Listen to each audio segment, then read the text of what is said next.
Buenas tardes. Voy a grabar hoy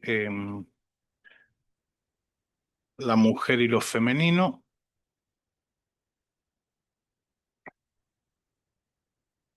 Em, Estamos en el capítulo 3, em, el último de los artículos.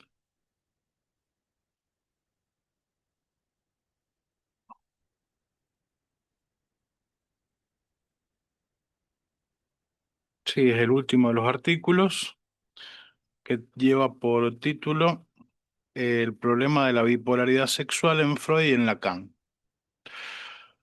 Em, Freud, bipolaridad y lógica de clases, el hombre y la mujer. Bueno, este artículo es de María Inés Sarraillet.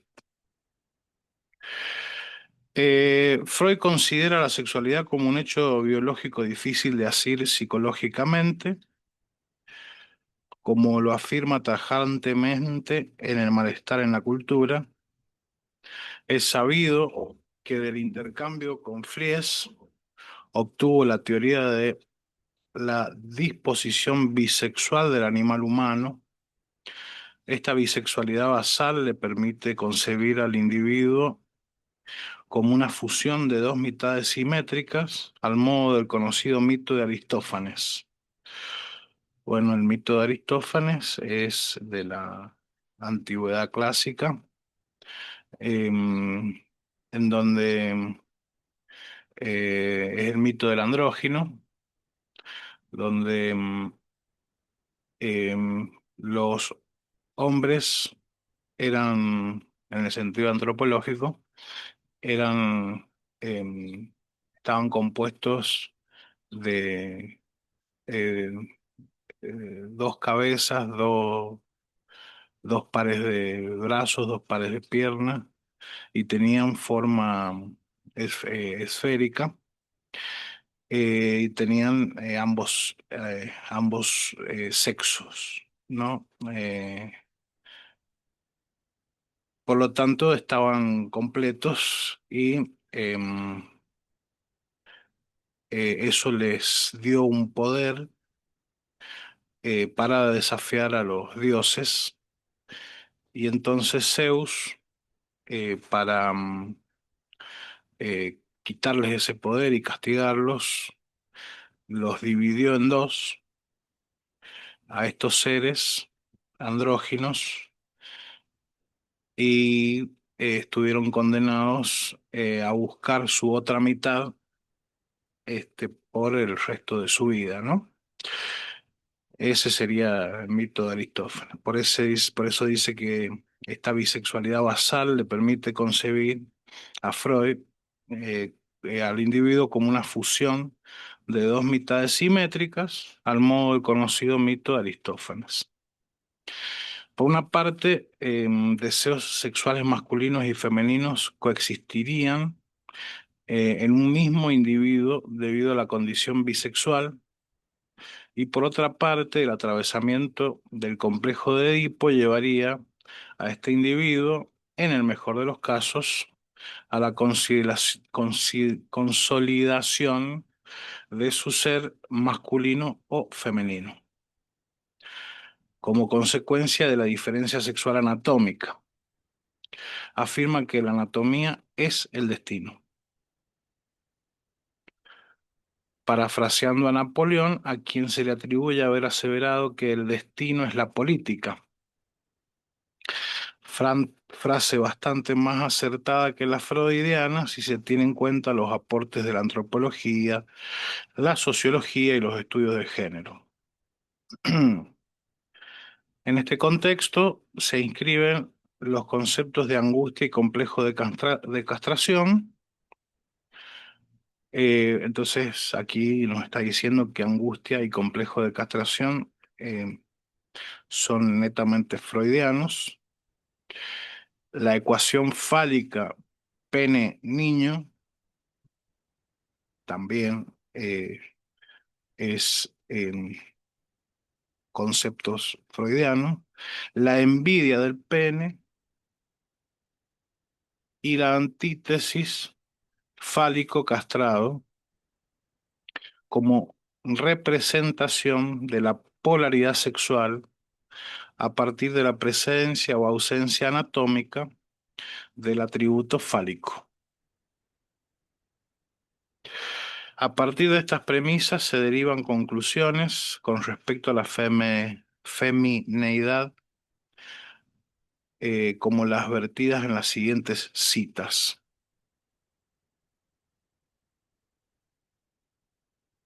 Primera cita, dice, con el abandono de la masturbación clitoridea se renuncia a una porción de actividad. Ahora prevalece la pasividad. La vuelta hacia el padre se consuma predominantemente con ayuda de emociones pulsionales pasivas.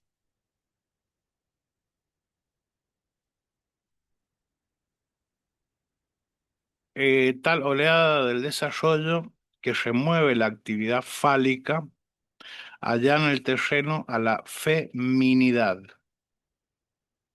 Sin embargo, la situación femenina solo se establece cuando el deseo del pene se sustituye por el deseo de hijo. Esto es Freud. Siglo XIX, principios del XX. Em, para Freud, este giro culmina en el deseo de recibir un hijo como sustituto del falo, deseo que se cumple acabadamente con la llegada del hijo varón poseedor de un pene. En esta trayectoria, en esta trayectoria puede haber accidentes que impidan esta salida que es considerada la más exitosa, como por ejemplo, otra cita de Freud, dice, en el complejo de masculinidad, la niña mantiene su quehacer clitorideo y busca refugio en la identificación con la madre fálica o con el padre.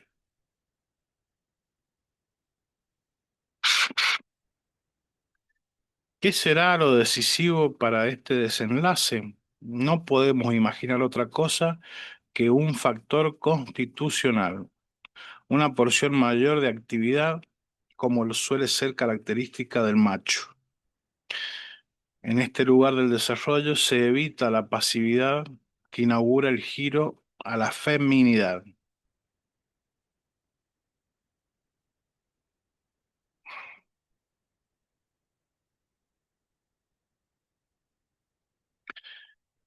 Bien, en esta segunda parte no la entendí muy bien. Em,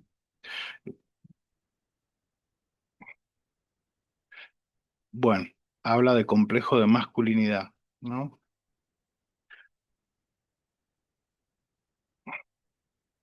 Para, para una mujer. Dice la autora, estas afirmaciones se derivan del andamiaje teórico freudiano en el que masculinidad y feminidad quedan establecidas como polaridades sexuales de la especie humana, como especie animal, y permiten diferenciar el ser del hombre y el de la mujer en función de esquema de pares antitéticos constituidos en los distintos estadios libidinales, oral, anal, fálico. Permite diferenciar el ser del hombre y el de la mujer en función de esquemas de pares antitéticos constituidos en los distintos estadios libidinales. Claro, esos pares antitéticos son las elecciones que va haciendo la mujer o el hombre, ¿no? Eh, a partir de este desarrollo, con algunos matices, recaudos y salvedades, e incluso con fuertes cuestionamientos a este par opositivo, la masculinidad queda identificada al sujeto, la actividad y la posición del pene, y la feminidad al objeto y a la pasividad, de modo que se resuelve exitosamente únicamente con la maternidad como se desprende del conjunto de su obra y se lee claramente en las citas antedichas. Entonces, el sujeto, actividad, queda del lado de lo masculino y objeto y pasividad del lado femenino, para Freud, ¿no? Dice, entre otros autores, Rité, Rité Sebasco, en su libro La discordancia de los sexos, señala cómo Freud declara que el abrochamiento entre masculinidad, actividad y feminidad, pasividad no es válido, pero aún así no deja de caer frecuentemente en él.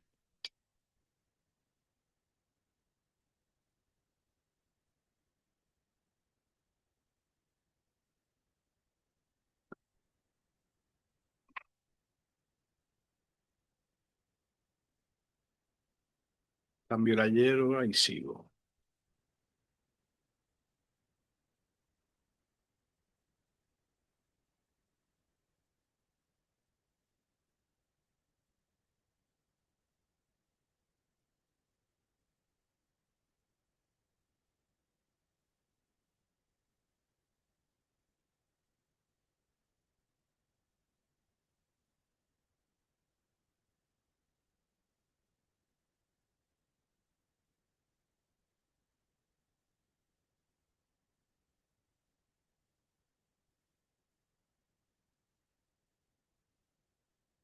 Em, Me he olvidado de compartir el... Bueno, vamos a eh, compartir.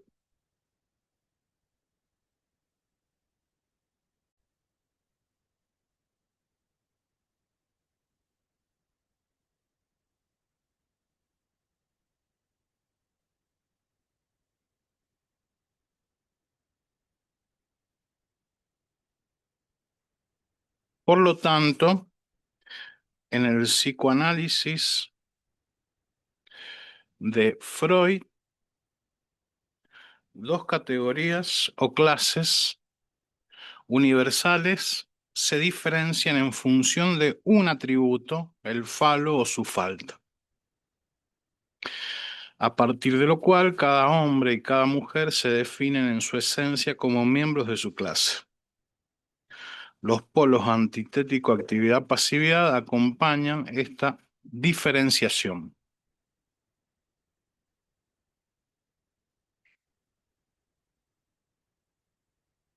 Dice un subtítulo que dice antecedentes históricos del modelo freudiano de bipolaridad sexual. Em, entonces, em, el problema no es que haya una diferenciación varón-mujer, hombre-mujer, varón-mujer, sino que hay esto de la actividad y la pasividad em, del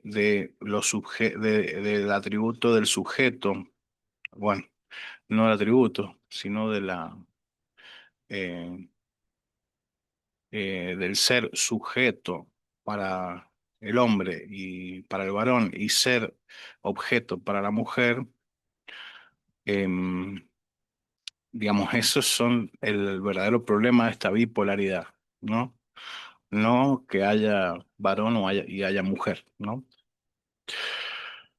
Eh, entonces, subtítulo, antecedentes históricos del modelo freudiano de bipolaridad sexual. Dice, es evidente que este modelo de repartición de la diferencia sexual, planteado como consecuencia de factores biológico-anatómicos y constitucionales, incidencia de emociones pulsionales con su fuente orgánica, tiene para Freud carácter universal y transhistórico. Cabe señalar que esta posición es fuertemente cuestionada a partir de los estudios históricos y sociológicos que promueven el abordaje de la sexualidad como producción cultural. En ese sentido, se me ocurre pensar a Freud como hijo de su tiempo, con la posibilidad de leer lo que estaba en el discurso hegemónico, podríamos decir, al menos hegemónico occidental, em, y con el paso del tiempo, un, un siglo y medio después, el discurso cambia, ¿no? Este,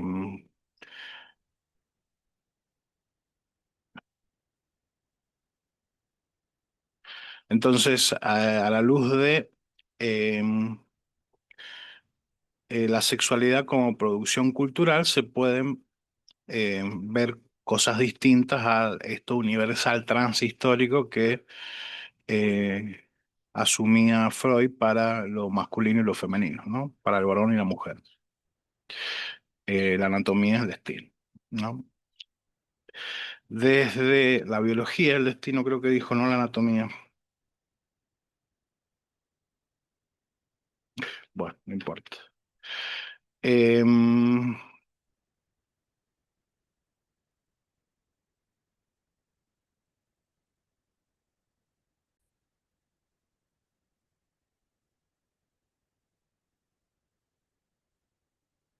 entonces, desde la perspectiva de producción cultural de la sexualidad, se revela que el modelo freudiano construido en la antítesis, en la antítesis fálico castrado y los opuestos activo-pasivo tiene su precedente en ciertas categorías greco-romanas que ordenaban los roles sociales en la sociedad antigua, precristiana y en los inicios del cristianismo. En Grecia y Roma antiguas, la referencia al falo ordenaba las relaciones sociales, políticas y de dominación en función de la división entre los ciudadanos libres que penetraban y no eran penetrados, o sea, activos, y los esclavos, extranjeros, mujeres y niños como grupos subordinados. Actividad y pasividad definían en este sistema discursivo la polaridad sexual y la organización de los roles sociales. En este contexto, ser activo era ser macho, sea cual fuera el sexo de la pareja pasiva, o sea, tomar placer o darlo servilmente, sin necesidad de definir la condición bisexual, homosexual o heterosexual del individuo, como sucede en el modelo de Freud y en la cultura moderna en general. Este paradigma ya funcionaba en la Grecia antigua, como se desprende del análisis histórico de David Alperín, en la Atenas clásica, el sexo no expresaba tanto disposiciones internas o inclinaciones individuales y servía para posicionar a los actores en lugares asignados en virtud de su posición política. La penetración representaba una forma de dominación por parte de los ciudadanos adultos con respecto a los no ciudadanos, esclavos, mujeres, extranjeros y niños. En este sistema, el falo no siempre se asimila a un pene, se inscribe con un significado cultural que indica actividad, poder y supremacía en la esfera social, de manera que el discurso sociosexual queda estructurado por la presencia o ausencia del falo.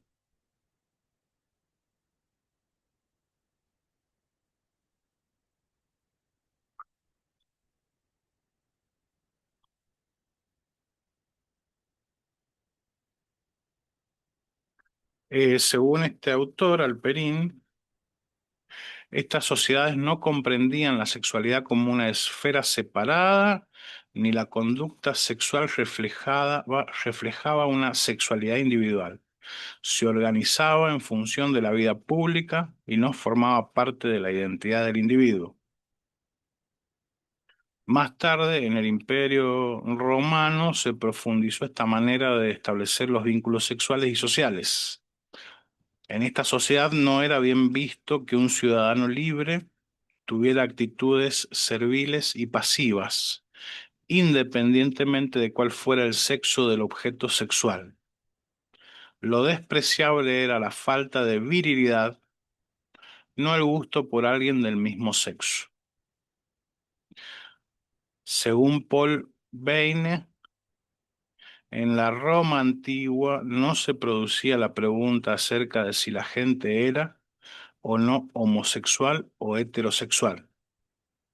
Queda claro en estas investigaciones que la oposición que organiza la polaridad sexual en el modelo teórico freudiano, que reparte los sexos en dos clases aristotélicas distinguidas por la presencia o ausencia del falo, tiene una historia precisa y fechada en la cultura occidental y ha pasado a la teoría psicoanalítica como un elemento articulado a conceptualizaciones modernas respecto de la sexualidad que difieren de las grecorromanas, en tanto lo sexual se piensa como manifestación de lo más íntimo de cada uno y reveladora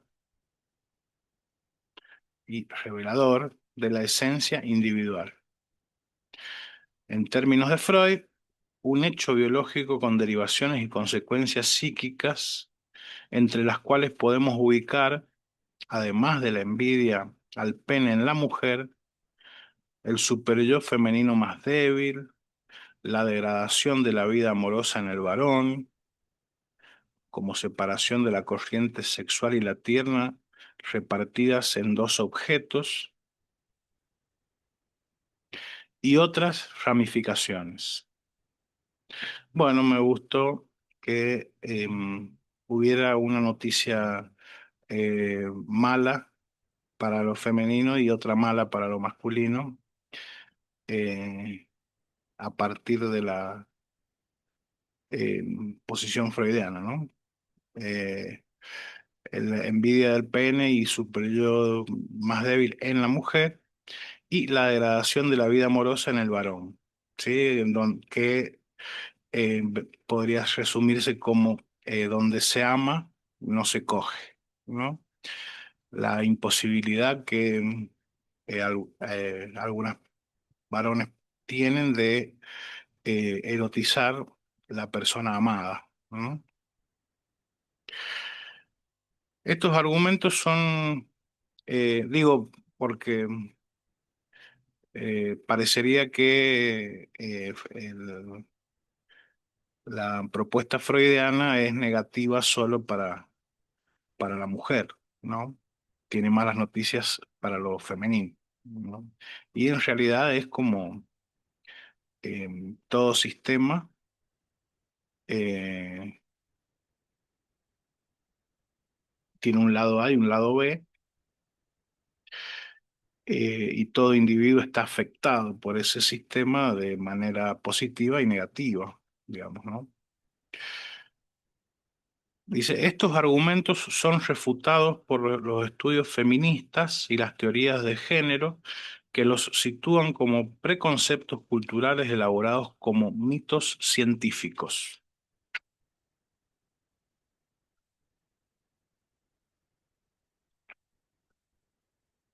Bien, hasta ahí la bipolaridad eh, sexual en Freud, ¿no? Y ahora aparece un subtítulo que dice Lacan, estructura, conjunto y diferencia. Un hombre, una mujer.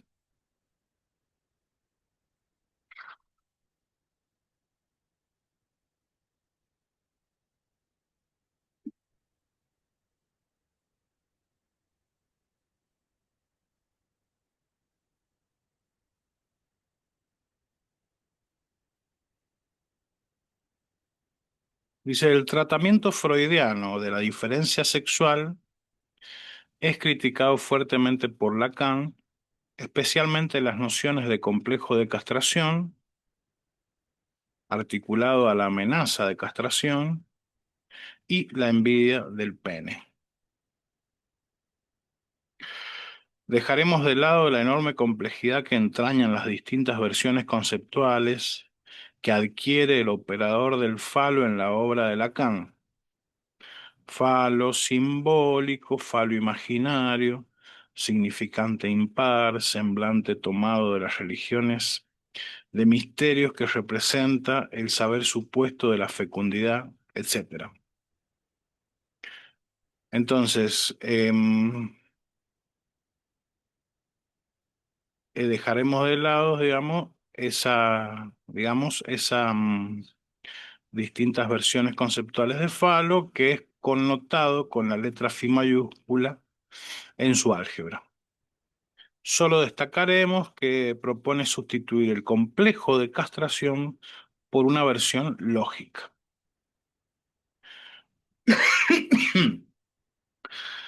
La introducción de una falta, de un menos de orden lógico, que organiza la sexualidad para el hombre y para la mujer. Complejo de castración lo sustituye por la introducción de una falta que organiza la sexualidad para el hombre y para la mujer. Y refuta la idea de envidia al pene afirmando que a la mujer no le falta nada. Este punto de vista se sostiene en muchos de sus desarrollos. Referimos dos citas a modo de ejemplo. Primera cita cortita aquí de Lacan dice, em, el seminario, libro 18, en la teoría freudiana el falo resulta un representante inadecuado, en tanto se concibe a la mujer a partir de no tenerlo. La función llamada del falo vuelve insostenible la bipolaridad sexual.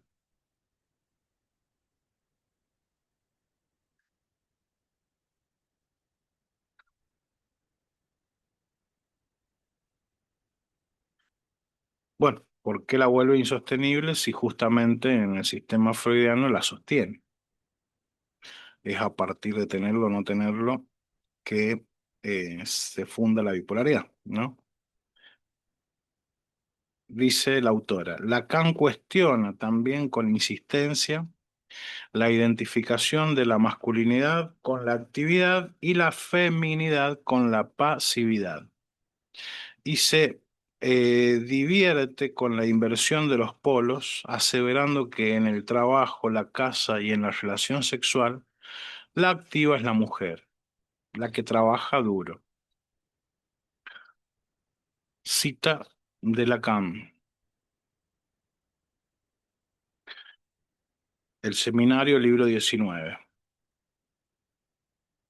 Y también estoy seguro de divertirlos mostrándoles lo que se llama activo, si es allí que ustedes se fundan, ya que es moneda corriente, es así que el pequeño queridito es activo. En la relación sexual me parece que más bien es la mujer la que trabaja duro, pero en una vida, llamémosla simplemente lo que ella es por todos lados después de que tuvo lugar nuestra gran subversión cristiana. Y bien, el hombre se aprovecha de la mujer, ella muele, tritura, cose, hace las compras. Entonces, respecto de lo que es activo y pasivo, permítanme, es verdad que él caza. No hay de qué reírse, es muy importante. Pero ya que hace reír eso de la caza, sí, no sé si no es del todo superfluo ver justamente en esto una virtud del hombre. La virtud justamente por la cual muestra lo que tiene de mejor ser pasivo.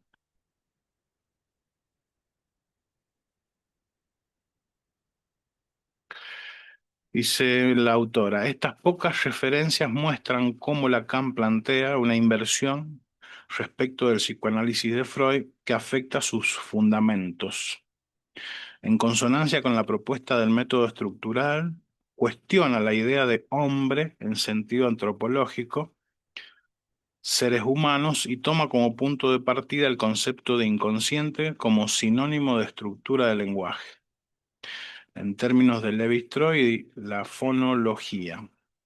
Desde esa perspectiva, no trabaja ni con la categoría de hombre en sentido genérico y universal, ni presupone la existencia de hombres y mujeres en términos sexuados, concebidos por fuera de las lenguas y culturas que habitan. Rechaza totalmente lo que denomina el en sí del ser hombre o ser mujer. El carácter estructural de la cadena significante implica que cada término significante de la cadena se defina por el interjuego del conjunto de los términos, de modo que para cada caso de análisis en el campo de la neurosis se postule que no hay acto. Para cada caso del análisis en el campo de de la neurosis se postule que no hay acto que conlleve la posibilidad de decir soy hombre y soy mujer, lo que llevaría a sostener la ilusión psicologista de la identidad del sujeto.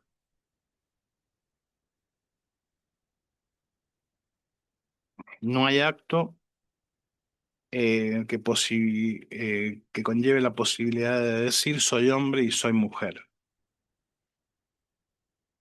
lo que llevaría a sostener la ilusión psicologista de la identidad del sujeto.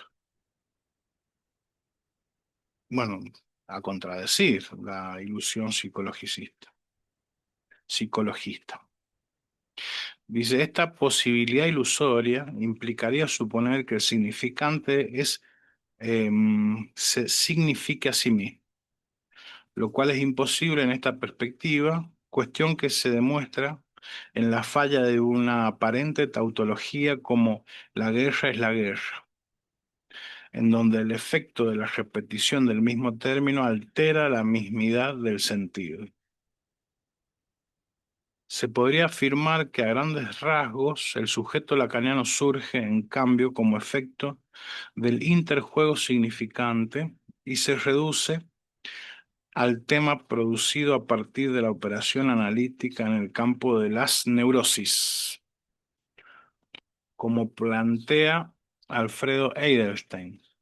El sujeto lacaniano se entiende por lo que designa el término sujet en francés. El asunto, tema o materia como sujeto dividido entre S1 y S2, entre 0 y 1, entre par letre y el otro.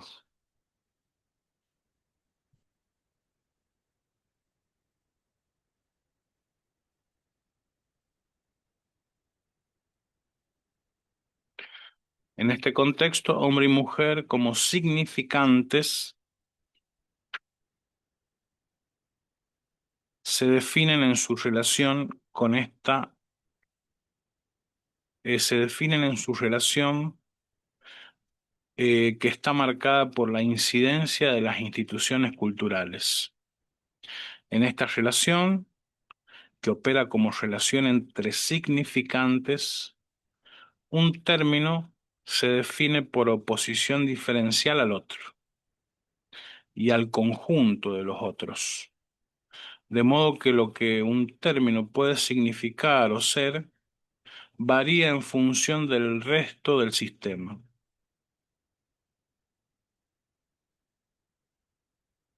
Si contamos hombre y mujer como dos significantes, nada se sabrá sobre ellos si no se analiza el conjunto de la red que los sujeta, incluyendo el lugar tercero de las instituciones, Dios, la sociedad, etc., como se indica en la cita siguiente en donde Lacan comenta el tema de la identidad de género.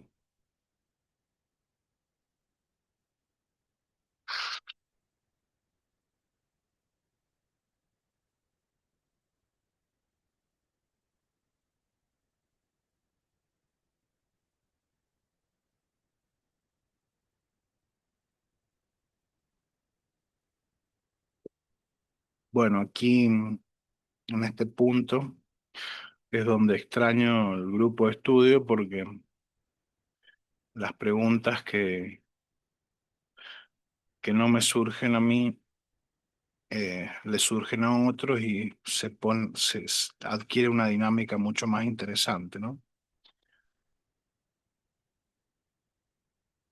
Entonces dice Lacan en el Seminario Libro 18: lo que define al hombre en su relación con la mujer e inversamente, nada nos permite abstraer esas definiciones del hombre y la mujer de la totalidad de la experiencia hablante, incluso de las instituciones donde éstas se expresan, por ejemplo, el matrimonio.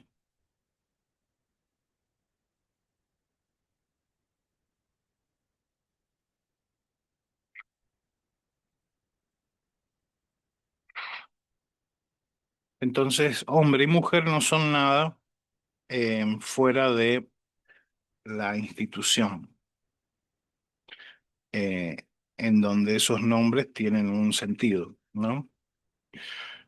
Podemos decirlo en términos más generales, en hombre y mujer no son nada por fuera del otro, ¿no? Del otro con mayúscula, del gran otro.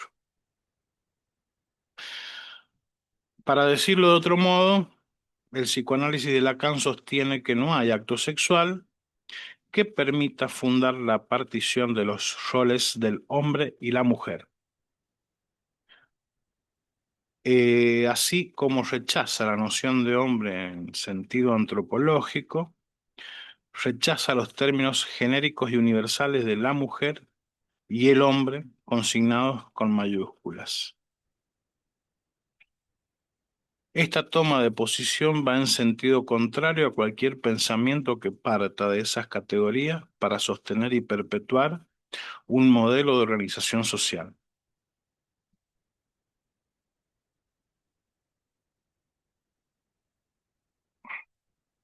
Como ejemplos de este punto de vista tan propio de la filosofía, bueno, está rompiendo con la organización social a partir de los géneros, bueno, a partir de los sexos biológicos, como ya dijo que se em, establecía a partir de Freud, pero también em, en Grecia y Roma, de la antigüedad clásica antes de Cristo, ¿no? En donde eh, no existía eh, heterosexualidad, homosexualidad, bisexualidad en términos individuales, sino había una cuestión pasivo-activo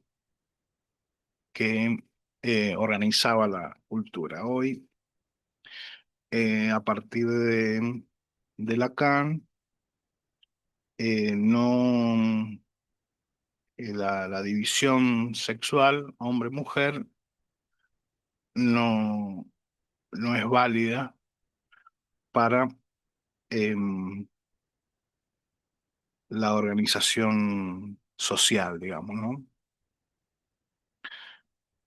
Esta toma de posición va en sentido contrario a cualquier pensamiento que parta de esas categorías para sostener y perpetuar un modelo de organización social.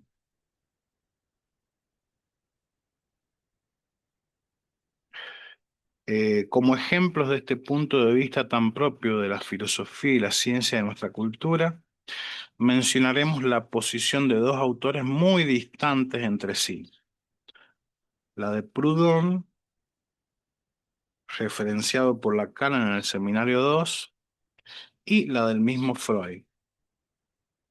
En la lectura de Laqueur, Proudhon, pensador políticamente revolucionario, sostiene una postura marcadamente androcéntrica, ¿no? Con lo masculino en el medio, patriarcal, podríamos decir, ¿no? Lacan indica cómo busca fundar el matrimonio en un pacto simbólico, una jurisdicción, en donde el amor de la mujer con mayúsculas se dirige al hombre con mayúsculas como encarnación de todos los hombres, más allá de los seres individuales, y el hombre ama en la mujer a todas las mujeres, apuntando al sostenimiento del orden social. Leo de vuelta que me distraje. Proudhon, pensador políticamente revolucionario, sostiene una postura marcadamente androcéntrica. Lacan indica cómo busca fundar el matrimonio en un pacto simbólico, en donde el amor de la mujer, con mayúsculas, se dirige al hombre, con mayúsculas, como encarnación de todos los hombres, más allá de los seres individuales, y el hombre ama en la mujer a todas las mujeres, apuntando al sostenimiento del orden social.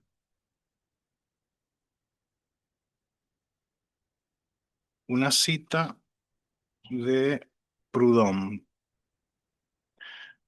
Dice Proudhon, el apóstol ha dicho que cada uno de vosotros tenga su mujer.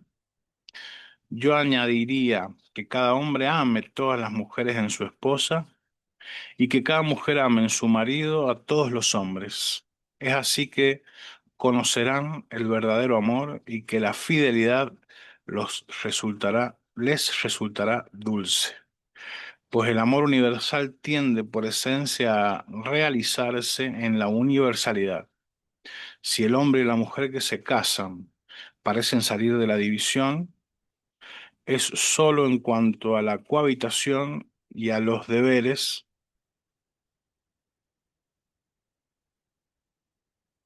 Si el hombre y la mujer que se casan parecen salir de la indivisión, es sólo en cuanto a la cohabitación y a los deberes. Por lo demás, es decir, por el ideal, quedan en la comunidad. Las autoras dicen, en el psicoanálisis de Freud, la autora dice, en el psicoanálisis de Freud, como destacamos, estas categorías o clases universales se diferencian en función de un atributo del falo o de la falta de este, a partir de lo cual cada hombre y cada mujer se definen en su esencia como miembros de su clase. Y con esta dicotomía, la teoría freudiana también contribuye al sostenimiento de un sólido entramado de prejuicios esencialistas en los que la subordinación de la condición femenina a la realización de la maternidad es requerida para asegurar la continuidad de la especie y el desarrollo de la civilización, desde un punto de partida completamente distinto al de Proudhon, siguiendo el análisis de Lacan. La aceptación del paso del clítoris a la vagina por parte de la mujer significa también aceptar el rol social femenino que solo ella puede llenar. Freud es un producto del biologicismo del siglo XIX que postula dos sexos con órganos y fisiología distintos y de un evolucionismo que garantiza la adaptación de las partes genitales a la relación heterosexual. Bueno, me costó entender a Proudhon, eh, y no y la diferencia eh, entre Proudhon y Freud también me costó. Lo que entendí fue que en Proudhon, en esta pequeña cita, está presente la idea eh, de que en el casamiento el hombre ame en la mujer a todas las mujeres y viceversa, la mujer ame en el hombre a todos los hombres.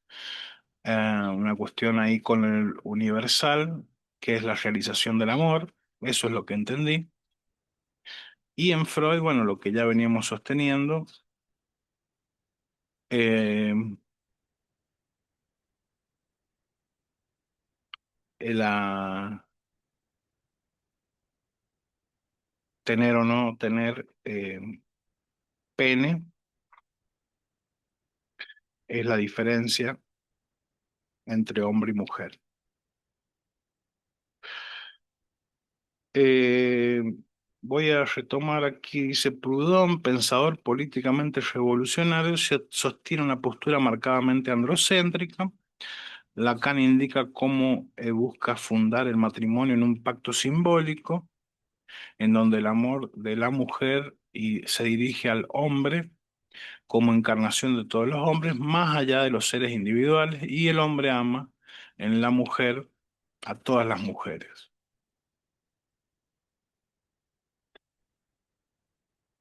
apuntando al sostenimiento del orden social.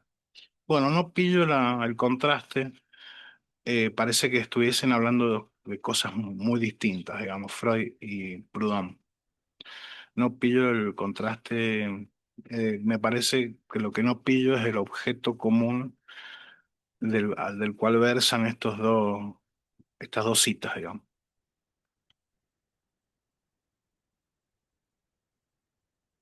Em, la relación como asunto, affair, es el subtítulo que viene. Estoy un poquito cansado, así que voy a ver, creo que voy a cortar acá. Muchas gracias.